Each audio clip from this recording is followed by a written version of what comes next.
Você já parou para pensar por que repete certas atitudes todos os dias, mesmo sem perceber? Ou por que algumas pessoas conseguem mudar completamente de vida ao abandonar um único hábito? Neste vídeo, vamos mergulhar fundo no livro O Poder do Hábito, de Charles Duhigg, e descobrir como os hábitos moldam tudo em nossa vida, do que comemos ao nosso sucesso profissional. Prepare-se para entender o que a ciência tem a dizer sobre como hábitos nascem, como são mantidos, principalmente, como podem ser transformados. Uma jornada surpreendente que pode mudar a sua maneira de viver. O Poder do Hábito, uma história sobre a força que molda nossas vidas. No início do século XXI, cientistas começaram a entender melhor como os hábitos funcionam no cérebro humano. Um dos marcos mais importantes veio de estudos sobre um homem chamado Eugene Pauli, que havia perdido parte de seu cérebro devido a uma infecção viral. Apesar de não conseguir se lembrar de nada novo, Eugene era capaz de realizar tarefas diárias, como caminhar até a cozinha ou encontrar o banheiro, sem pensar.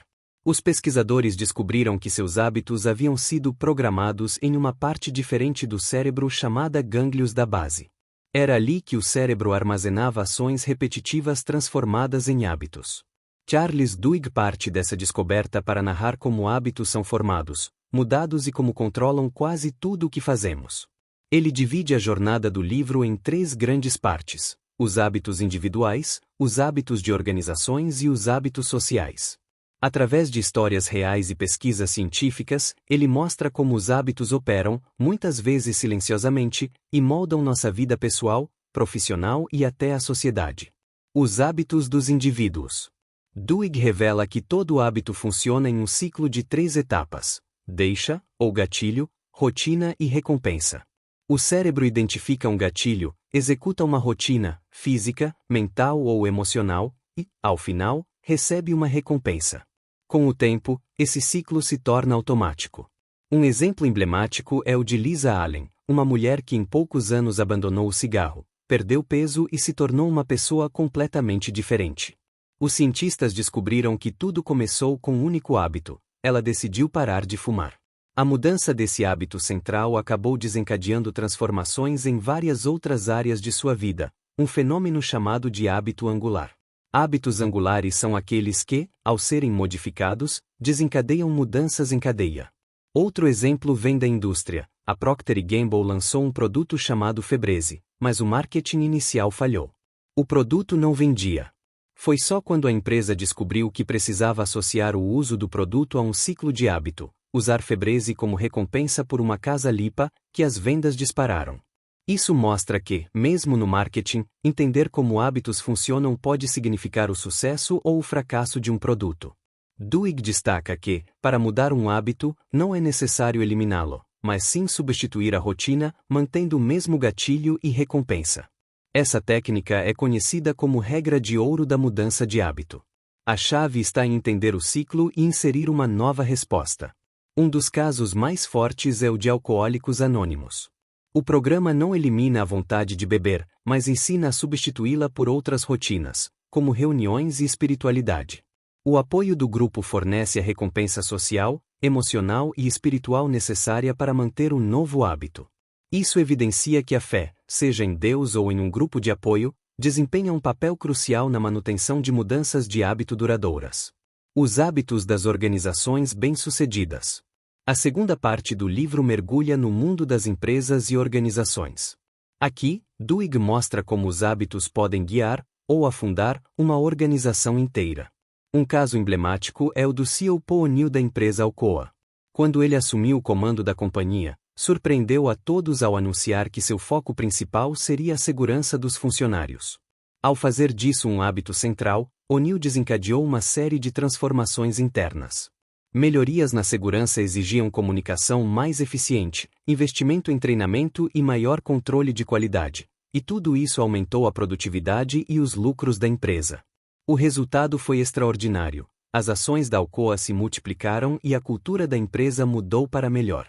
Outro exemplo impressionante é o do Rhode Island Hospital, onde a cultura da autoridade médica havia se tornado tão rígida que enfermeiros tinham medo de questionar os médicos, mesmo diante de erros. Em um dos casos, um cirurgião cometeu um erro grave, resultando na morte de um paciente. Duhigg mostra que a cultura organizacional também é moldada por hábitos, e muitas vezes hábitos tóxicos ou de silêncio. Apenas quando essa cultura foi modificada, por meio de novos protocolos e abertura para diálogo, que os erros começaram a diminuir. Duhigg também apresenta uma análise sobre como o marketing pode explorar os hábitos dos consumidores.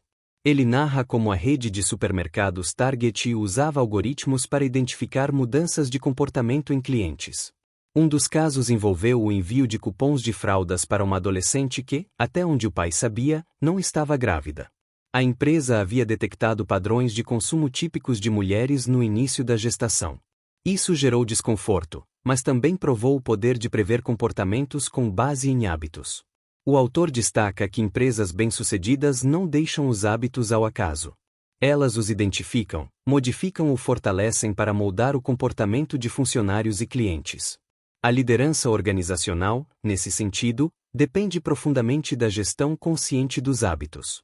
Os hábitos da sociedade. Na última parte, Duhigg amplia a discussão para os hábitos sociais e culturais. Ele começa com a história de Rosa Parks, cuja recusa a ceder o assento no ônibus, em 1955, foi um marco para o movimento dos direitos civis. Embora ela não tenha sido a primeira a se recusar, o impacto de sua ação foi muito maior. O motivo? Parks era respeitada em vários círculos sociais.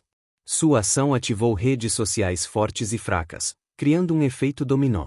Martin Luther King Jr. liderou o boicote aos ônibus de Montgomery, e isso acabou desencadeando uma mudança nacional. Duhigg explica que movimentos sociais só ganham força quando os hábitos de grupo são modificados, e isso acontece em 3 estágios: um núcleo forte de relacionamentos pessoais, a propagação pela comunidade, e a criação de um novo sentido de identidade. Para manter um movimento, ele precisa se transformar em hábito social, como foi o caso dos boicotes, das marchas e das igrejas se organizando em torno da causa. O autor também apresenta a história de Rick Warren, pastor de uma mega-igreja que usou os conceitos de hábito para estruturar a expansão da sua congregação. Warren entendeu que mudar o comportamento espiritual das pessoas não era uma questão de grandes revelações, mas sim de criar pequenos hábitos de participação, estudo e comunidade. Ao inserir rotinas simples no cotidiano dos fiéis, ele criou uma cultura duradoura de envolvimento. Duhigg reforça que os hábitos moldam não só indivíduos e empresas, mas também sociedades inteiras, e mudá-los requer ação consciente, repetição, muitas vezes, a estrutura de apoio de outras pessoas.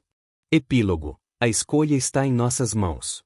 Por fim, Duhigg argumenta que, embora os hábitos sejam automáticos, nós ainda temos controle. O cérebro pode aprender novos caminhos.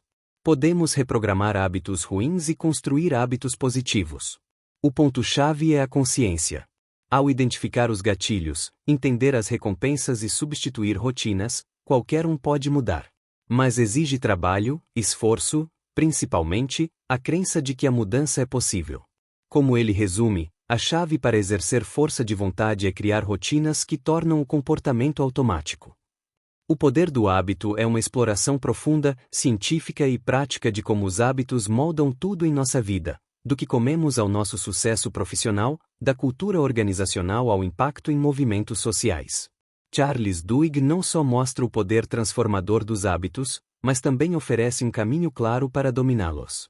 Em vez de sermos reféns de nossas rotinas automáticas, podemos ser engenheiros conscientes dos nossos comportamentos. E ao mudar um hábito, especialmente os angulares, podemos transformar toda a nossa vida.